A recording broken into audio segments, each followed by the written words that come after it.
Welcome everyone.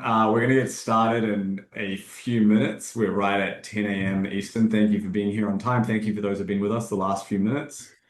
I'm really excited about this panel. I've actually been looking forward to this for a while. I selfishly just wanted to have these gentlemen to have a conversation with, and so why not do it publicly? I think there's a lot of thoughts and perspectives that I align with Swissblock and with Willy. I'm looking forward to diving in. Todd and I from Amphibian have been having these kind of conversations every 4 to 6 weeks.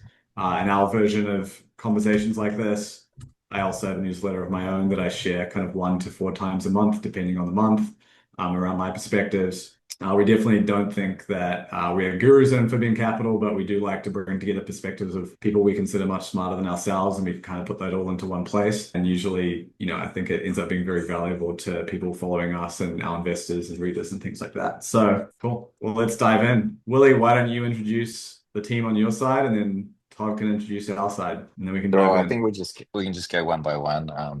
Sure. I can introduce myself. Obviously I've been in space since 2013.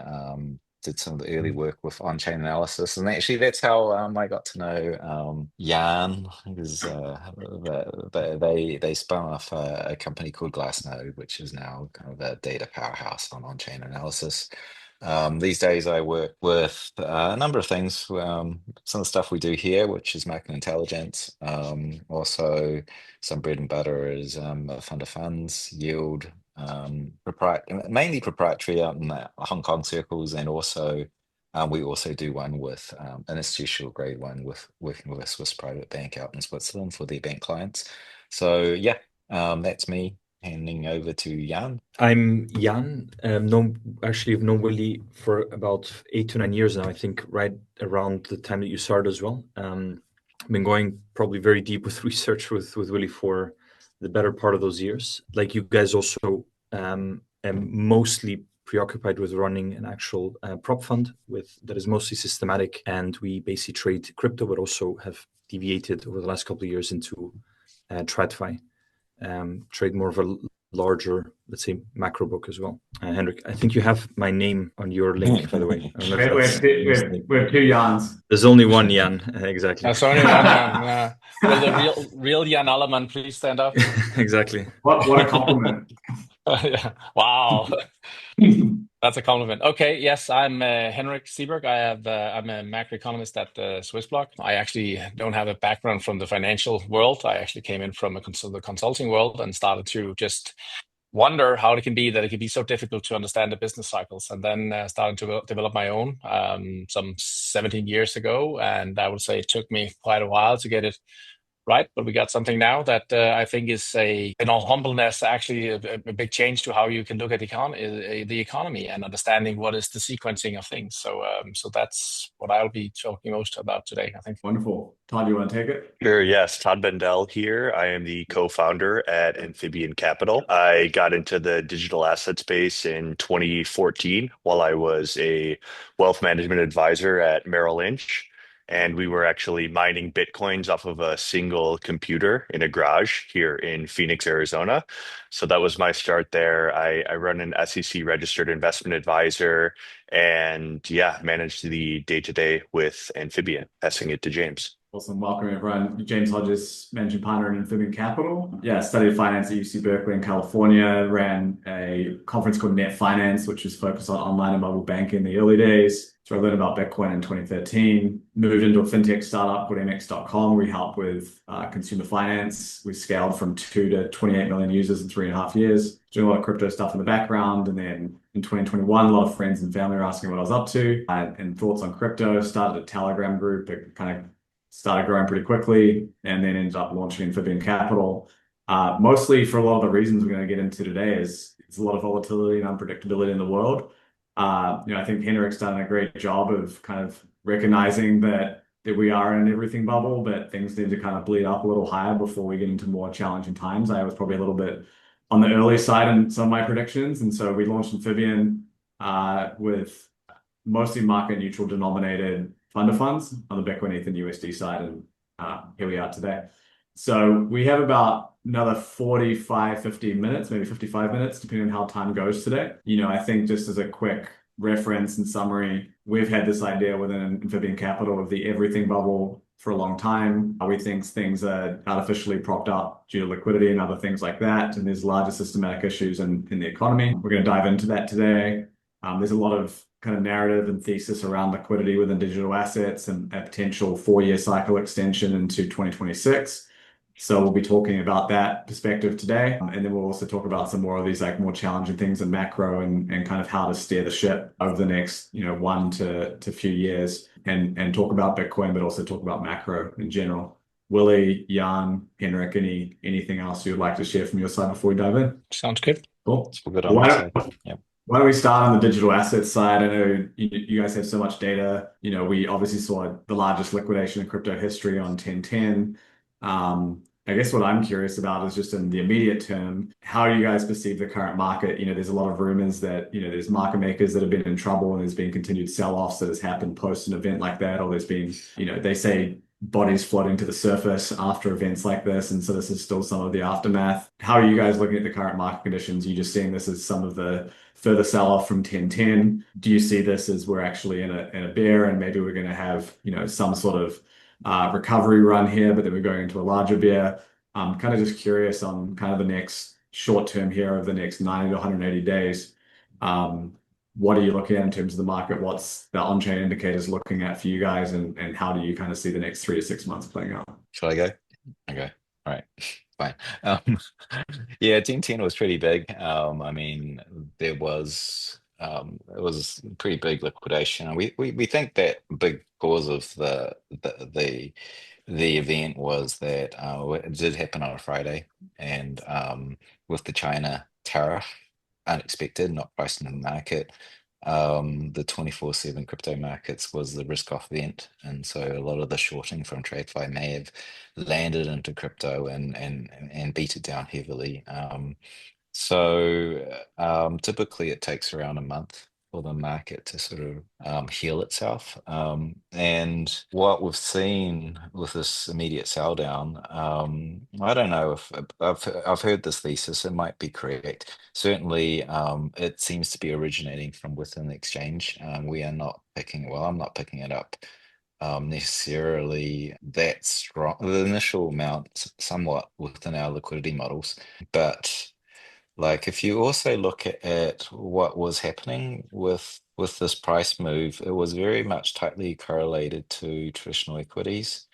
And that correlation can drive a lot of like the Bitcoin price, particularly when, over this phase it was very correlated. And what we found was there were a lot of long positions trying to buy the dip, and they were continually liquidated, amplifying the down move. So I do think a lot of this could have been just a lot of leverage coming back in, trying to get that dip while equities was selling down, and that allowed the effective bearish trading to just pull down lower and lower. We had a reduction in liquidity. The liquidity was dropping in the early move, let's say down to the high 90s. We did get a liquidity improvement, like liquidity bottomed. And typically when that happens, it's a leading, these flows are leading the price domain by around 2 weeks. And we've seen that many times in this bull market. And effectively this week is the 2-week mark since the recovery in liquidity. And so there is an expectation that it's going to bottom. The real question is, will we see follow through? Will we see a decent amount of liquidity come in and really give us a recovery here? And that's yet to be seen. So that's the picture it looks right now. And I would say, broadly speaking, this 126,000 top for Bitcoin has been relatively invalidated by liquidity, because we didn't see the kind of liquidity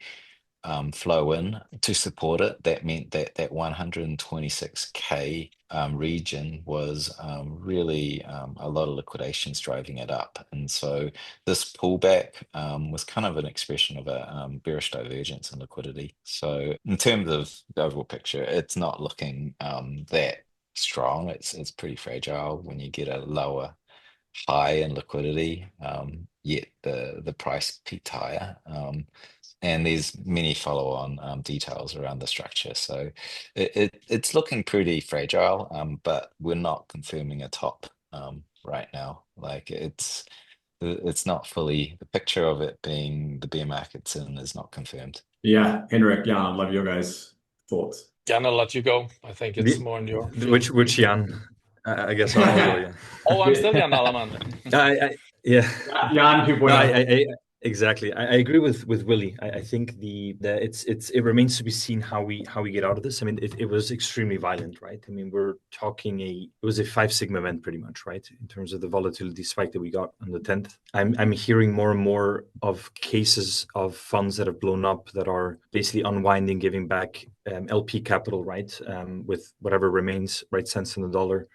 So there is a lot of that, and I think there are bodies now floating to the surface. I think it was extreme in terms of some of the other prosumer type investors that were over leveraging, even the ones that were using, conservative leverage that could not get enough downside protection during that time, right? They were not positioned correctly for let's say the downside vol spike that we had. That obviously, I think, shatters confidence. I know personally of some people that lost 30-40% of their actual personal book, right, that they were trading, of also coins that didn't recover, right, that are just 70% down from October 10th, that haven't basically come back anywhere close to where we started that process. So I think it is a question not only about liquidity, because price, like nothing changes sentiment like higher prices, right? So I think we can be back at 107 as fast as we got here, right? So I've seen crazier things, especially during the COVID years, right, where you would have a massive spike down or a massive spike up as soon as kind of things started to move in a certain direction.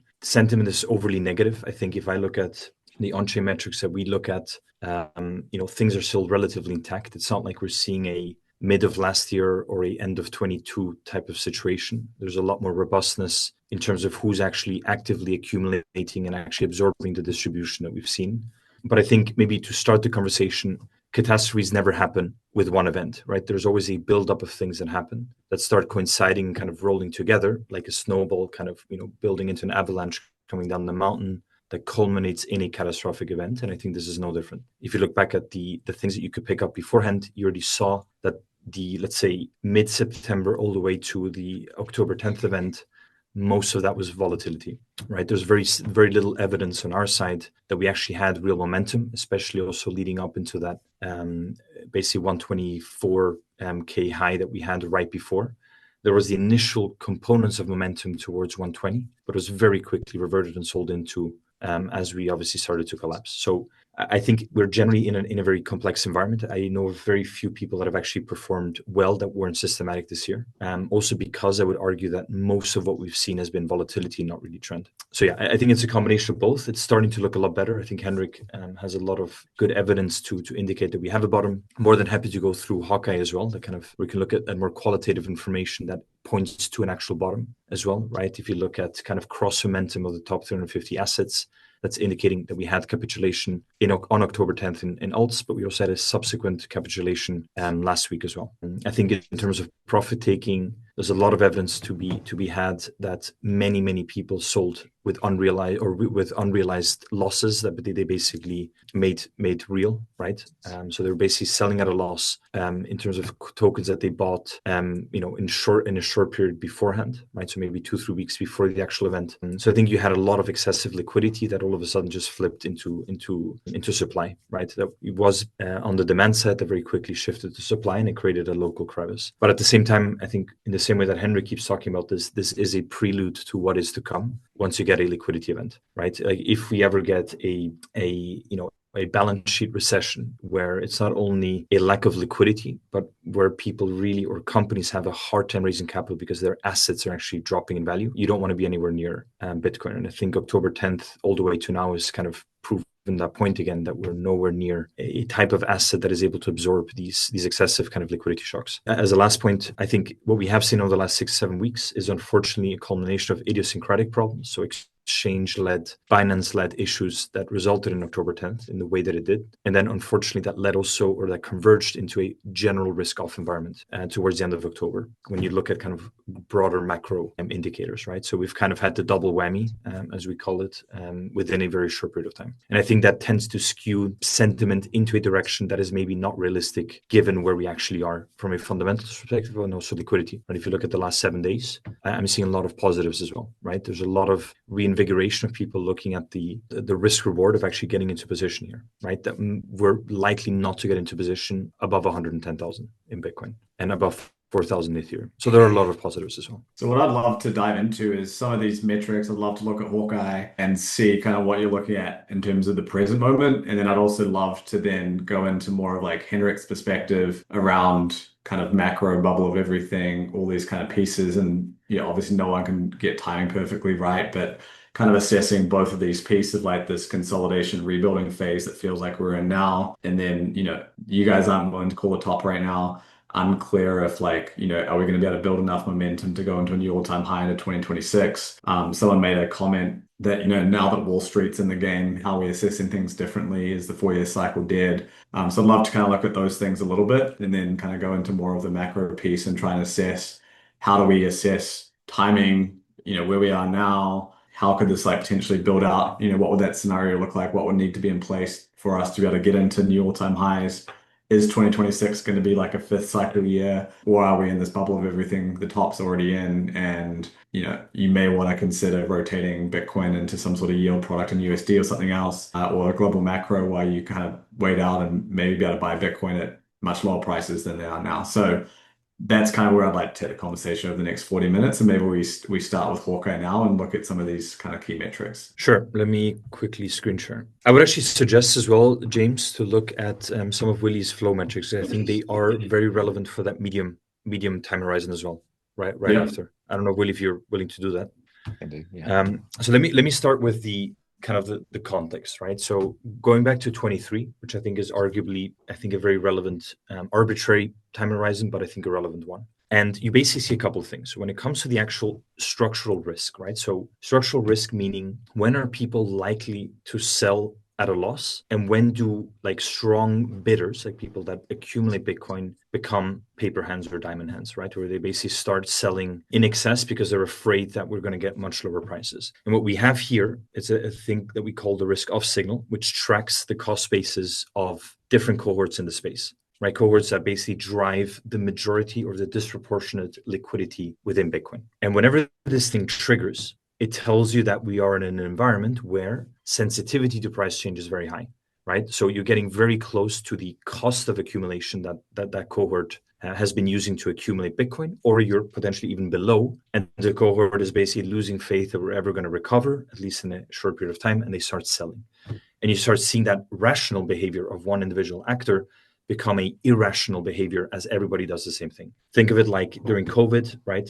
Everybody hears about this pandemic. First reaction that you have is to buy canned food, toilet paper, which is a rational decision by an individual, right? Because you don't know for how long you're going to stay in your house, but it becomes an irrational behavior or decision when the masses do exactly the same thing, right? So you create kind of all these weird distortions, chaos, etc. Same kind of idea, right? Everybody running for the exit door, so to say. And what we've seen this time around has basically been exactly the same. So I would actually argue, and this is where I think Willy's point or perspective is very relevant as well. But from our perspective, the 106, 105K area was absolutely critical from a cost basis perspective, because that's when people really started to accelerate the manifestation of their unrealized profits, right? Where they started to basically sell into cash, even though they were underwater. And that's usually not a good sign because it means that people are running for the exit, right? You can see how you had a massive spike from 106 that ended at 101. You had a short-term rebound and then a massive drop from basically 104, 105, all the way down to the 81K area, right? Which is where we most likely bottomed. We've seen the same thing in the April, May, June area of 24. Same thing in the capitulation events of 24, sorry. And in a bigger way also in 23. So 23 was a much more structural phenomena because you still didn't have a global belief that Bitcoin was going to come back. You still had kind of the reverberated beliefs that there's going to be another exchange that was going to blow up, right? Not just FTX. There were a lot of questions around Binance, a lot of questions around how the Biden administration was going to handle the fallout in crypto, right? In terms of its correlation or its annexation to the to the financial industry, right? So a lot of unknowns. And that started to change again once the ETF narrative started to pick up, right, in late 23. And that I think was the beginning of what we saw in terms of the expansion or kind of this Bitcoin juggernaut that hasn't stopped even for a persistent alt season, right? It's been so strong that we haven't even seen a real alt season, arguably since February of last year. And maybe November could be argued that was an alt season, but there was a lot of Bitcoin beta. But you see that starting from that perspective, we've definitely had a major capitulation event. And more importantly, we've also had a very strong reduction from those levels. So what we saw here from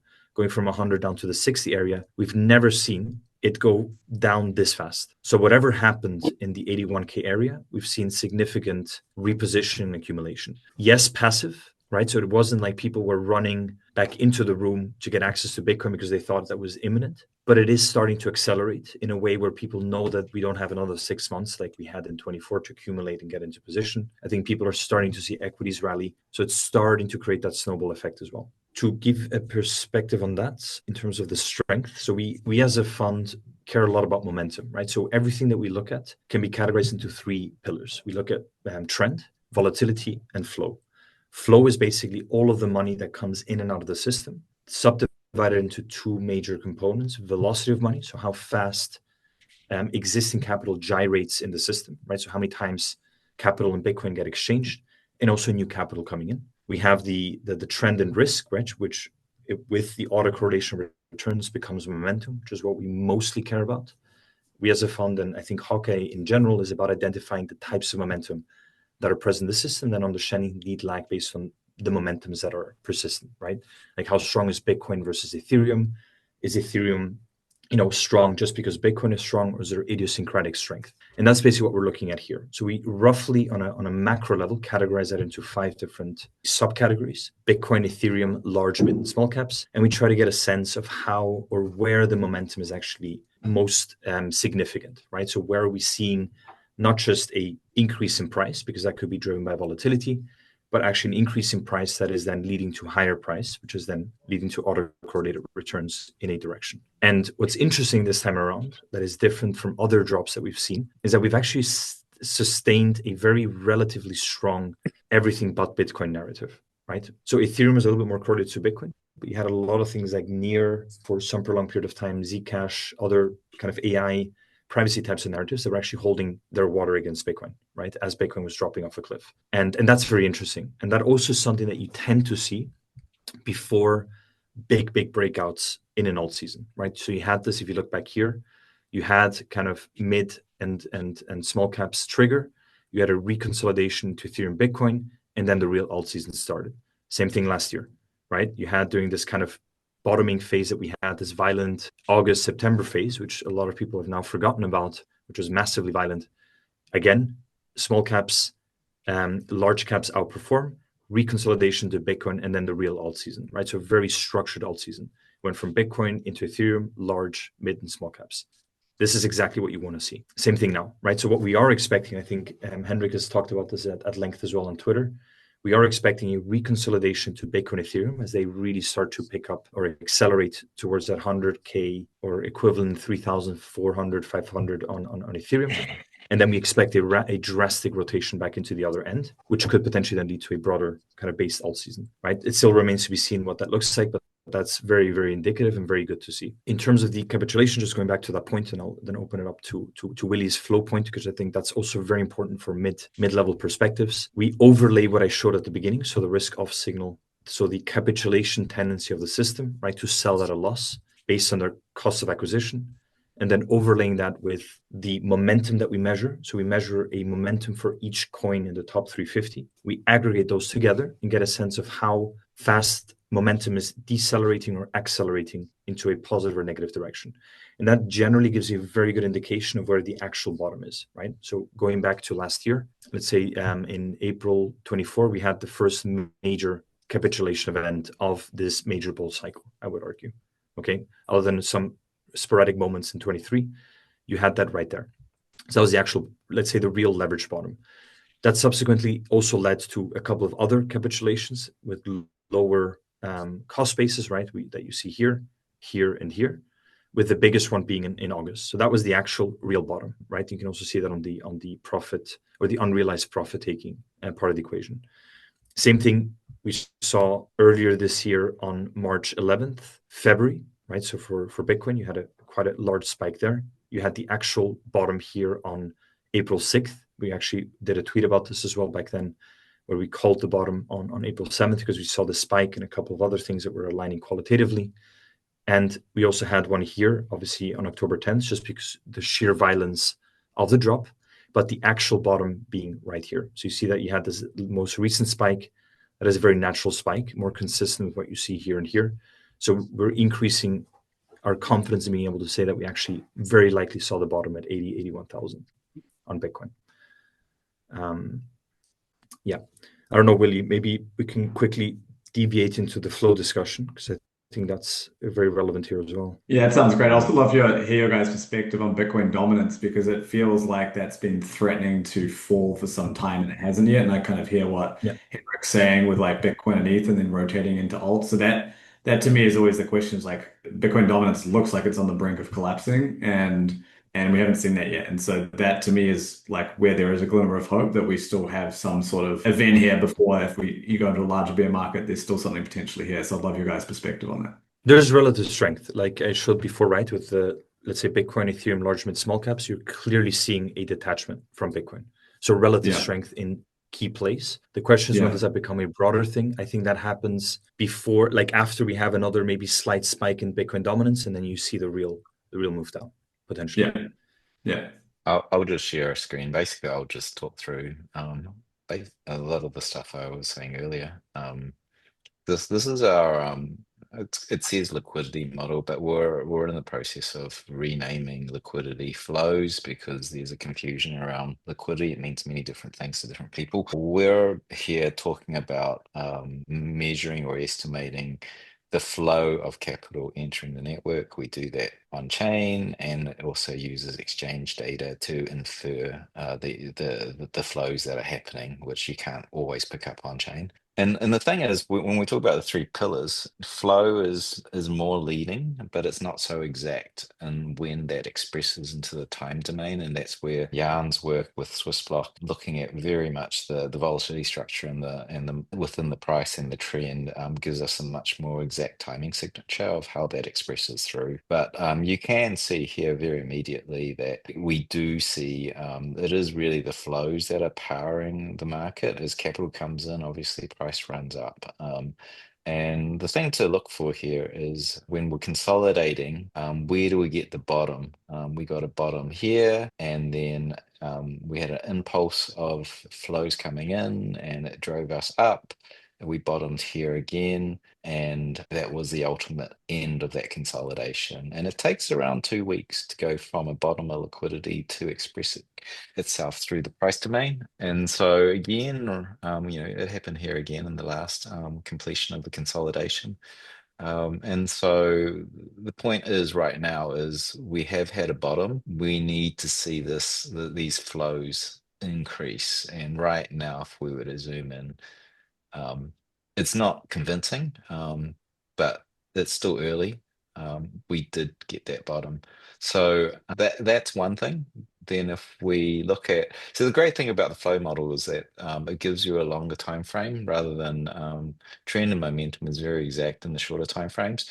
This thing can infer lead times of obviously 2 weeks, but also you can look at the structure and see the health of it. You can see immediately here, this is how it's looked through this entire bull market.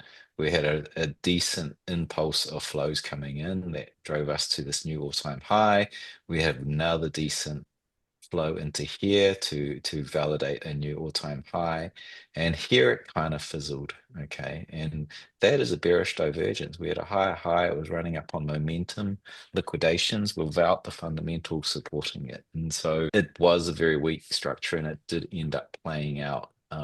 Whatever we call this, whether it was the 10th liquidation damage, whether it was short positions being liquidated in correlations to equities, the liquidity structure already told us it was very weak and it was liable to be coming back down into the region because it was invalidated. And so overall, right now, we're in a pretty fragile structure. If we were to look back in this, another thing to look at is look at the size of the flows here. It gives you another clue of how strong price was moving in the last cycle relative to this cycle. But you can see here also,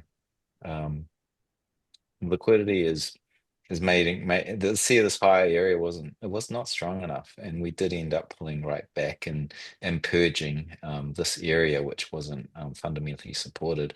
And again, we had a final rally. I'd call this a dead cat, even though it hit a new high.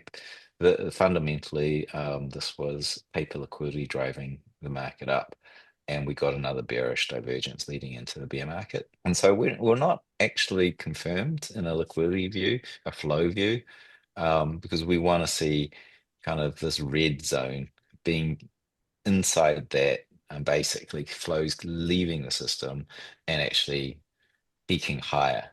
And so that hasn't confirmed. So that's it. And we can look at flows across the ecosystem. And here's a view of the yellow orange is Bitcoin. You can see it is picked up. And then the silver is Ethereum, and blue is Solana here. And so you can see recently, it's not all negative. It is leaving Ethereum, it is leaving Solana, Bitcoin's just hanging in there slightly positive, but the flows are tapering, and that's a very bearish environment.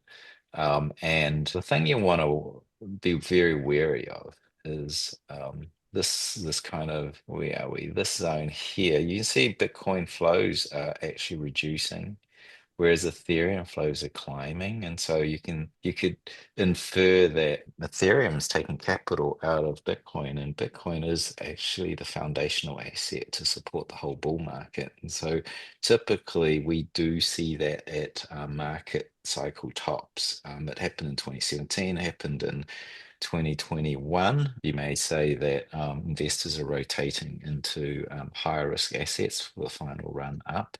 And we did see that, but I could caveat that because this actual run up here in Ethereum was coincided with Tom Lee's BitMine, sort of public treasury company holding Ethereum, and the private placement, the PIPE, was taking Bitcoin and Ethereum. So effectively, they sold the Bitcoin to buy Ethereum. And so you could say that that actual treasury company was shorting Bitcoin to long Ethereum in the market.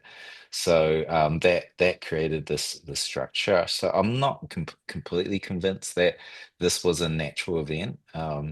Whereas if you look at the real fundamental top of 2021, not this paper dead cat, you saw it here. You see that Bitcoin's declining, Ethereum's making a run up.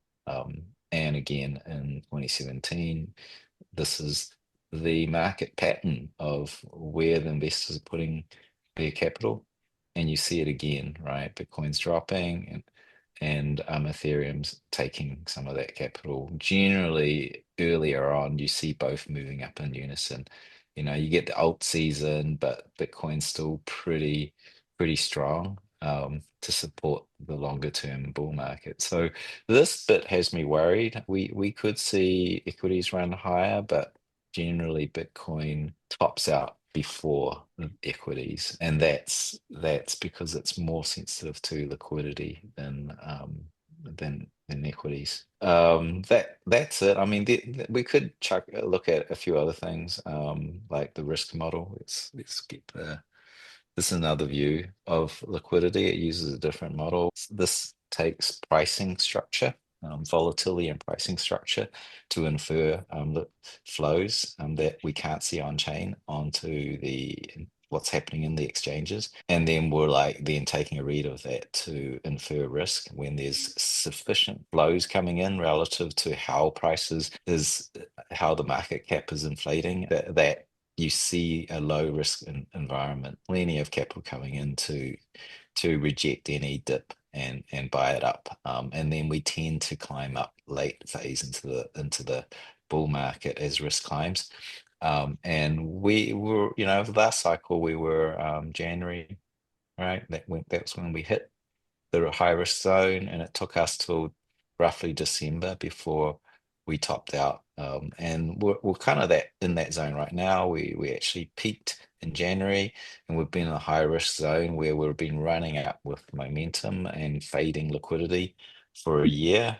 And again in 2017, like in this case, it started peaking up in June, and we peaked in the December. So that was like a 6 month before we peaked. And so we're really, timing wise, we're getting pretty close. And my personal opinion is, if you look at the technical picture, and I define that as using past patterns to infer the future, whether that's trend lines or all manner of technical indicators we see on the chart, and it also includes all the past. We've peaked in December, but I've got a number of longer term technical indicators that are expecting a trend reversal over the macro cycle in December. So that only really gives us 5 weeks left to make a run, and I'm not convinced that this liquidity picture here has got time to recover.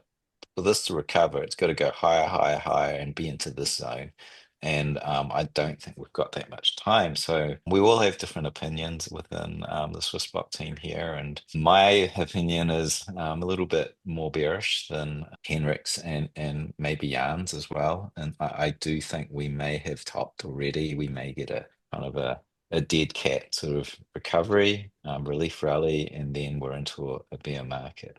So a lot of it is timing. If we do run on into January, February, then yes, there's enough time to make a new high, if the liquidity picture of the flows improve. Thanks, Willy. Henrik, go ahead. Yes, so sorry, James. So there is one caveat. I think that it's just important, maybe for also Henrik's point that he's probably gonna give in a second. It's like the topping pattern is not flow driven, right? So it's not fundamental driven. So usually you see this in 2021, you see this into kind of the early 2018 area as well, where a lot of that last leg is really not supported by fundamentals, which is why it's very short and very intense. Right, so it's kind of what Willy calls paper trading, right? It's kind of the paper liquidity that is really driving the behavior, and also liquidity exiting Bitcoin and going into smaller caps and Ethereum, creating a much stronger but not sustainable run, basically. So I think that's more where the nuanced kind of discussion is important, because I think the fundamentals is what got us here, but that's usually not how these kind of tops end up playing out. But I think Henrik has a pretty good perspective on that. Yeah, Henrik, I'd love your perspective, both in terms of the next 3 to 6 months and this idea of kind of like bleeding up, but I'd also just love to hear more on the macro side. So many people on X talking about liquidity, but at the end of the day, GDP, more than 2/3 of it's made up by the consumer. We have a weak consumer right now. How do you bring together both of those? And I'll share an article for everyone to look at that Henrik wrote, which I reference frequently, and it sounds like there's potentially some additions there, or there's an update that you potentially have to that article. So maybe we could use the rest of the time. Henrik, you sharing a few minutes on your current perspective on the market. Do you expect, potentially one more bleed up? And then, how are you looking at the broader macro picture? There are certain things in life that only ends when it feels the best. Something is like, and it hasn't felt the best when we had this top here. Let's just put it like that. So the thing is, no, of course, there is a risk that we have seen the top. There is a risk, obviously. But if you look at the models that I'm looking into, then it seems like we have not just a bleed up, blow off is what I'm looking at. And as Yann just put it, and also I agree with Willy also that we have a lot of weakness. I mean, I can show a few charts also here if it's okay. I mean, it doesn't take a lot to understand that. Oh, where's my chart here? If we look at it, a weekly chart that looks something like this, and now I have all my counts and so on it.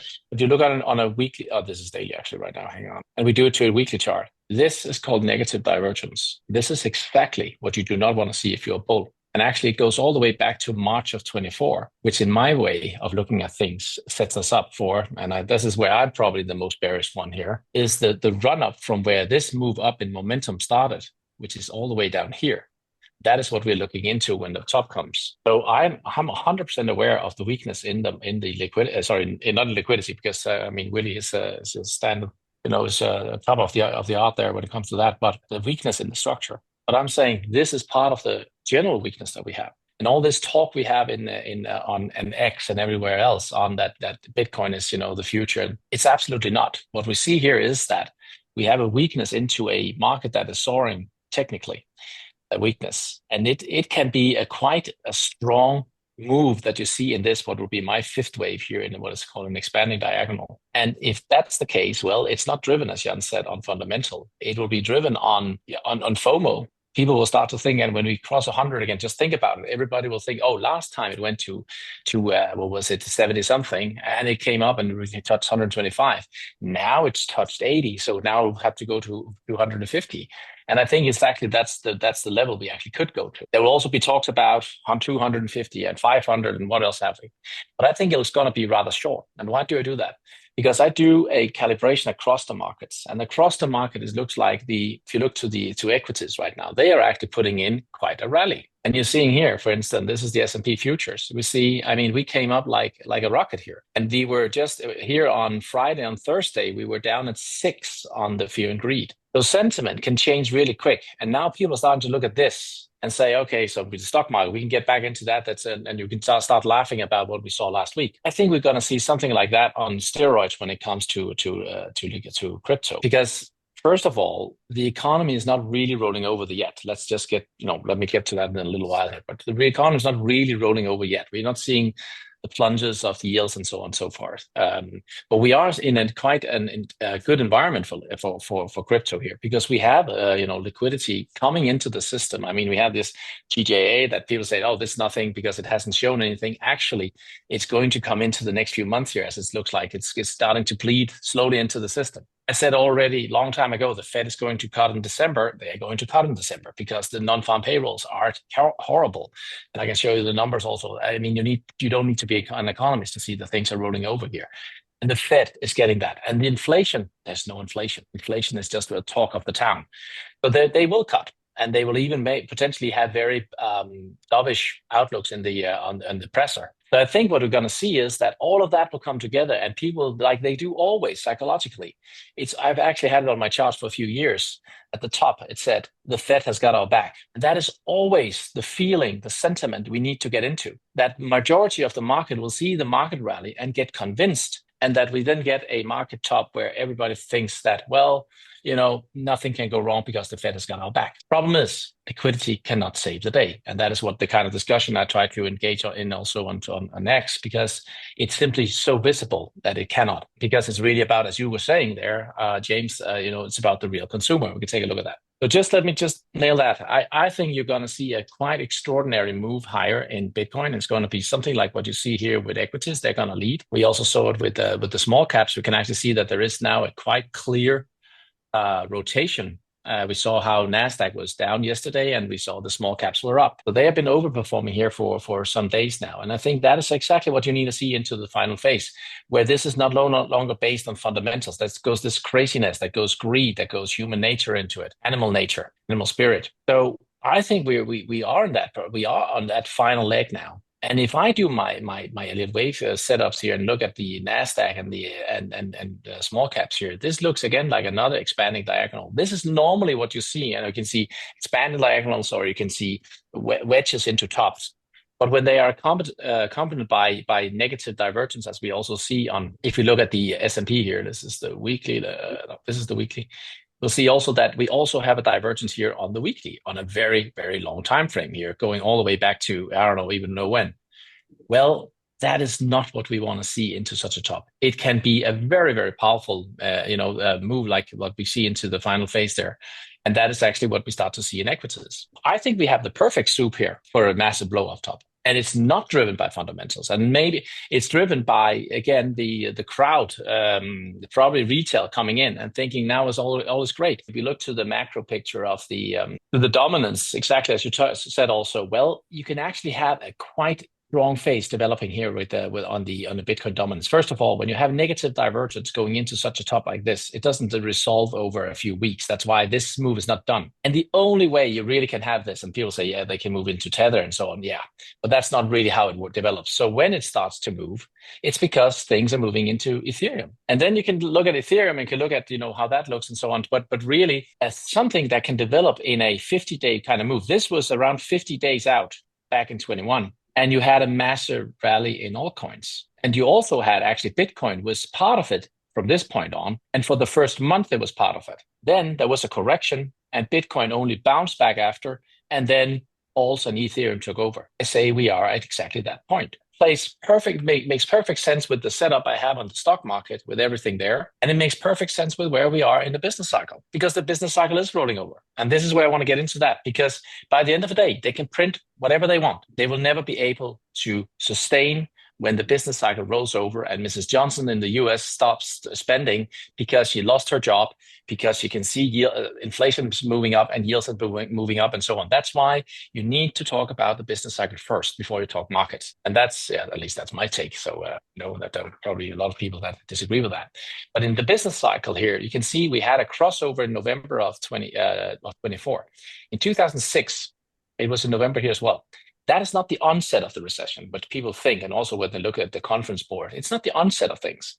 This is when the things are starting to deteriorate, because the economy is not a speedboat that just turns.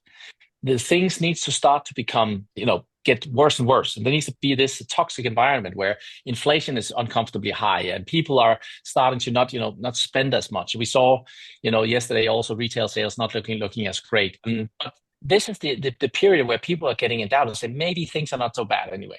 But you can see the leading indicators just deteriorated. And then we saw the crossover of the coincident in November 2007, which is the recession signal from the model, which gave us a December 2007 recession. This time, we have not seen the numbers. And we have this bullshit number, sorry, my friends here, for September, where they kind of tell us that we have 119,000 jobs created. I think it probably was much less than that. And I think you're also going to see a very bad number for October. If you do, you'll actually get a confirmed crossover here by this quarter. And that means that the clock is really ticking. And then people say, yeah, but maybe this is wrong. But let's just take a look at it then. And then say, what is it that we actually can see if we look at things? Well, first of all, and you talked about the consumer, and rightly so. And I think this is where I don't know where to place us, guys, but we put it over here. We can look at we can simply look at the consumer confidence and see how that always is the lead of when we have a plunge in in the unemployment, which is an inverted scale here. So you see this is actually a rise every time. Why?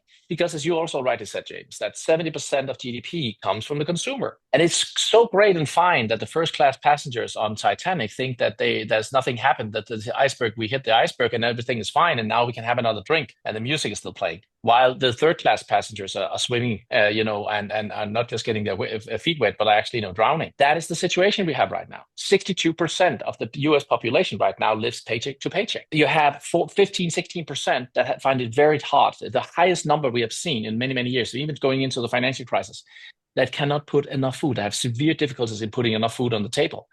We cannot just talk about what the corporate profits do in the Max 7 and so on. It is simply the same thing, the same a talk we had like into the French Revolution, when they say, why, if they can't afford bread, then they can eat cake instead. The investment in the US is around 19% of GDP. Consumption is around 70%, private consumption. So even if you have this Max 7 there, they are doing the best they can. They cannot contribute enough to the economy to make that actually, start working again if the consumers are not there. And if you look at this picture here, we can just say that, well, you actually have the corporate profits where they could go up into a recession. This is actually the red one, so I just did the wrong one here. But it can go up into a recession. But if the unemployment labor force ratio, so actually, how many we need to make sure that we don't just, if we just took only the unemployment level here, because that's what we're looking at. When that starts to move up this ratio, well, then we have these rounding bottoms, and that's when you have the negative feedback loop. That is when things are starting to become more and more dicey, or the consumption is falling. And especially when we have the bad recession, so I'll see if I put us down here somewhere, is when we have the existing homes sold also as part of the population, and consumer confidence in the gutter. That's when we have the bad ones. That was the double recession in 1980s. That was the financial crisis. And guess what? That's what we have now. Not even 2001. It's not nowhere near there, because that was not really a balance sheet recession. So we have a situation right now where the consumer is already depressed at these levels before we fall into a recession. And then, okay, let's go on and take a look. And then we have the job numbers and say, yeah, they get revised. That was actually what my model has been pointing out and saying by November 2024, we should start to see a revision, start to see a slowdown. Powell was out in May and June talking about how strong the economy was. Now we have seen that revision in August. We got this bullshit number here, and then we got the real reality for August, which was minus 4,000. Guess what? This is a slowing economy. And we don't need to be, all economics, majors or PhDs here just to see it. I mean, this is the unemployment level in the US. Look at the rounding bottoms here. this is how it works. This is the sequencing of things. When Mrs. Johnson feels bad, she stops spending. That affects 70% of the consumption, which means GDP is going to drop. You're going to get a recession. That is what we see here. Rounding bottom, rounding bottom, rounding. I don't know what you call this, but I call it the rounding bottom. And momentum-wise, this is the momentum of things is picking speed, is picking up speed. So, and this is before we see that what I think is going to be a shit number for October. And then you can look at ADP. We just had a 42, and people are, rejoicing about that. This is a slowdown. There's no doubt about it. This is a slowdown. We need to look at them in a trend. It's not just like, up and down on a weekly basis or a monthly basis. If you look at the unemployment rate, which they say they claim to look at, well, momentum, they need to start to look to momentum. Which the momentum, what is the force of we're talking about 8 billion people, or how many people we are now, moving in a certain direction. There is a momentum to the economy. So this is what we need to understand. So when these things starts to get in a certain direction, they need to act, and they have acted way too late. Why? Because they talked about inflation. But guess what? Inflation at around 3% going into the financial crisis. We were up at 5.5 and more, and the Fed was cutting aggressively. Why? Because they had two mandates: the labor market and the inflation. Inflation is a lagging indicator, which means that it comes down, it starts to drop later. So nobody can claim that inflation was a problem in 2008 because you had a slowdown. And likewise also in 2001. This is where the Fed are so wrong. And inflation is actually probably low compared to where we are in the business cycle, because we should see it rise at this point going into the final phase. So come 3-6 months from now, you could see this going much lower, because you are going to see that people are not spending. There's, with Mrs. Johnson stopped spending, and she saves her $100 that she gets from the mortgage loan because Powell cuts rates. Well, then you'll see inflation coming down, and that's what I see. And I think you're going to see an outright deflationary development. And when I say that, then that's the new thing about this. That's why I think it's going to be a bigger crisis, because we have to understand also there'll be short-term perspectives and there are long-term perspectives. So the short-term perspective is inflation lower, will go down. We're going to see yields declining. But if you look at the long-term perspective, we have had a situation where we've been in a regime of a deflationary regime since Powell famously killed inflation back in the early 80s. We can see that here with the 10-year yield, which will be moving quite with inflation as well. And if we see that what we have here, we go back to 1920s here, we have deflationary regimes, we have a rounding bottom. What happens then momentum-wise is that all of a sudden, this where we are mainly down here moves into the green area. That's where we have this. Then we have this, and we stay down in the blue area. All of a sudden, we had the COVID situation. What happened during COVID? First, let's say what happened here when he killed inflation. Well, he went out and actually hiked rates much more than was needed, and actually, created deliberately a recession. You can say what we did here was quite the opposite. We get out, the central banks of the world went out and they stimulated like crazy into an economy where supply was breaking down. Of course, you're going to get inflation. So what we saw that we broke the back of the downward inflationary trend. Like we broke it to the upside here. We broke it to the downside. And we see we're now in this green area. It will not go up in a straight line like people think. That's not how it works. There is cycles to the economy. And now we're going to go into a downturn. And that will kill inflation for a little while, but not in the long time frame. Because the problem is when it gets indebted or into the backbones of people, you will see that it's something they remember. And if Powell comes out, when Powell comes out and try to counter this, that's what people say to me. Henrik, you don't understand. They have this magic weapon. They can just fire the bazooka. Well, if he does that, he's going to make it much worse, because then he's going to kick off what I think is going to be a stagflationary development. So right now we have the largest bubble in the world. If you look at the PE-wise, you look at it in terms of market capitalization to GDP and so on. We have all the talks of the town and all the talking heads saying, yeah, but AI is different. No, it's not. It's a technology advance where everybody's been front running it. And we have had artificial stimulus going through since 2008. And that has now broken the back of inflation. And now we're in the final zones of that. And in that phase, you're going to see a lot of interesting projects coming up, because when you're suppressing yields, you're actually taking away the policeman of the economy, which is interest rates. When the interest of the policeman goes out, you will say people will be partying, because why not invest in something that yields 0% if you can only get 0% on the secure bonds, right? So right now we have been seeing all this stimulus going into the markets, and that's why we have this extreme bubble that we have. That's the everything bubble. AI, crypto, euphoria that is going on. And you can see the disconnect here between this and the job openings. So I think we are in the final phases of that. And then people say, yeah, but print money and that'll be all good. There's different ways of looking at liquidity, and I follow 4 different measures of that. And people talked about this with M2, and it was quite popular three months ago on X, and saying as long as they print money, and M2 is not just that is also with credit. So you need to make sure that people actually will take that credit or the loans that they can, which is not so certain if they cannot, if the outlooks of the economy or their employment situation is not good. But even if they can make M2 go up like what everybody's claimed, well, we did that into the .com. Look what happened to the market. We did that into the financial crisis. Look what happened to the market. So people are claiming that just because they can print money, they can make markets go on forever. They cannot. So the problem is the real economy is going to catch up. Liquidity matters until the real king comes around, and that is the business cycle. And the real king here is telling us that we are in a situation where things are getting worse, and we have some bad numbers now coming on from the labor side, which means that the economy is rolling over and we're going to get a recession. We don't need to be to have 200 PhDs at the Fed sitting looking at this. And in that phase going up to that, we're going to see them trying to starve it off, and they will do that when they discover it all through their chit chat and talks.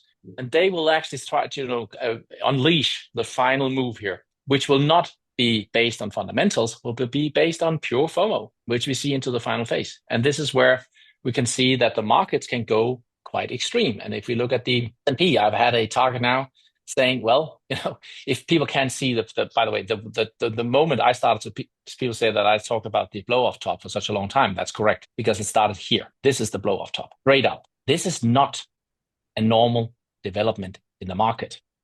This is how spikes, Eiffel Tower looks like, and these always come down, and it will also do it this time. And the problem is this time we are in the corner, because you cannot go out and do a 2008 setup where you just start printing. That will create something worse. And that's why I think it's going to be a much worse crisis in a much bigger bubble, but we're not there yet. And we have some what I call the imminent recession indicators that will start to trigger the moment when we see it.